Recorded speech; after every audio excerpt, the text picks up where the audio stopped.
नमस्कार दोस्तों, एक बार फिर से स्वागत है हमारे अपने YouTube चैनल शुभम स्टेनोग्राफी में। आज का डिक्टेशन आप लोगों के लिए 100 शब्द प्रति मिनट की गति से बोला गया है, जो कि परिष्कृत आशुलिपि बुक से लिया गया है। तो आइए डिक्टेशन स्टार्ट करते हैं। डिक्टेशन शुरू होगा ठीक 10 सेकेंड बाद।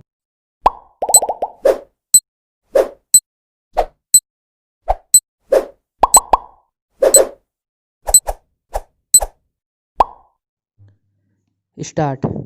राष्ट्रीय स्वयंसेवक संघ के अखिल भारतीय कार्यकारी मंडल की बैठक में पारित एक प्रस्ताव में जहां बांग्लादेश में हिंदुओं पर हो रहे अत्याचारों पर चिंता प्रकट की गई है, वहीं एक अन्य प्रस्ताव में स्वदेशी और विदेशी इलेक्ट्रॉनिक माध्यमों के जरिए हो रहे सांस्कृतिक आक्रमण पर चिंता प्रकट की है। कार्यकारी मंडल ने अपने प्रस्ताव में भारत सरकार से कहा कि बांग्लादेश में हिंदुओं और अल्पसंख्यक समुदाय के दूसरे लोगों पर हो रहे अत्याचारों के विरुद्ध आवाज़ बुलंद करें, क्योंकि देश के विभाजन के समय उसके बाद भी उनके हितों की रक्षा करने का भारत सरकार वचन दे चुकी है। राष्ट्रीय स्वयंसेवक संघ एक सांस्कृतिक संस्था है और राजनीति से उसका प्रत्यक्ष संबंध नहीं है। वह हिंदुओं को संगठित करती है, उनके हितों की रक्षा की ओर समय समय पर सरकार का ध्यान आकर्षित करती है, लेकिन वर्तमान केंद्रीय सरकार उसकी इस अपेक्षा को पूरा कर पाएगी, इसमें संदेह है। जो सरकार अपने देश में हिंदुओं की रक्षा करने में विफल रही है, वह बांग्लादेश में हिंदुओं को बचा पाएगी, इसमें संदेह है। कश्मीर में पाकिस्तानी आतंककारियों ने बड़ी संख्या में हिंदुओं को खदेड़ दिया। लाखों की संख्या में लोग अपने ही देश में शरणार्थियों जैसा जीवन बिताने को विवश हैं। भारत सरकार अब तक उन्हें अपने घरों को वापस भेजने की व्यवस्था नहीं कर पाई है और न ही कश्मीर घाटी में आतंकवाद को समाप्त करने में उसे सफलता मिल पाई है।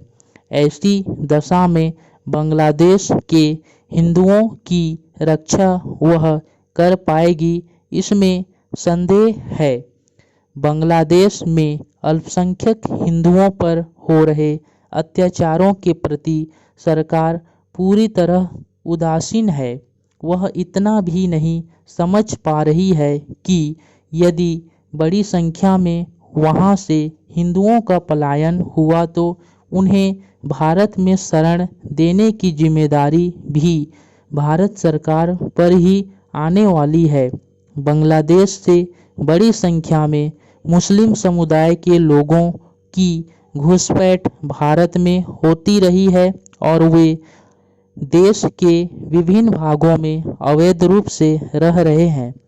लाखों की संख्या में ऐसे लोगों ने मतदाता सूचियों में नाम लिखवा लिए हैं और भारत के नागरिक बन गए हैं।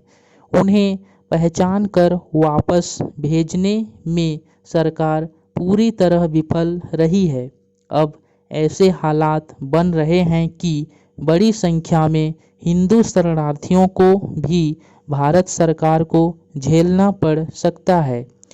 प्रस्ताव में चकमा शरणार्थियों की वापसी में आ रही बाधाओं का भी जिक्र किया गया है।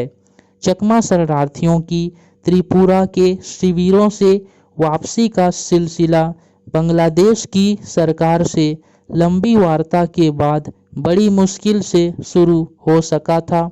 इन शरणार्थियों के भरण पोषण पर भारी धनराशि भारत सरकार को खर्च करनी पड़ रही है।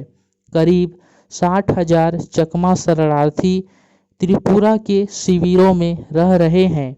इन्हें वर्षों पहले बांग्लादेश से खदेड़ दिया गया था और इनकी संपत्ति और जमीनें वहां सेना के अधिकारियों तथा प्रभावशाली लोगों को आवंटित कर दी गई। वार्ता में यह तय हुआ था कि चकमा शरणार्थी सम्मानपूर्वक बांग्लादेश लौट सकें। ऐसा वातावरण बनाना चाहिए, लेकिन इस दिशा में कोई कारगर प्रयास नहीं हुए। स्टॉप। अगर यह डिक्टेशन आपको अच्छा लगा और इस चैनल में आप बने रहना चाहते हैं, इसी तरह डिक्टेशन रेगुलर पाना चाहते हैं, तो चैनल को लाइक करें, सब्सक्राइब करें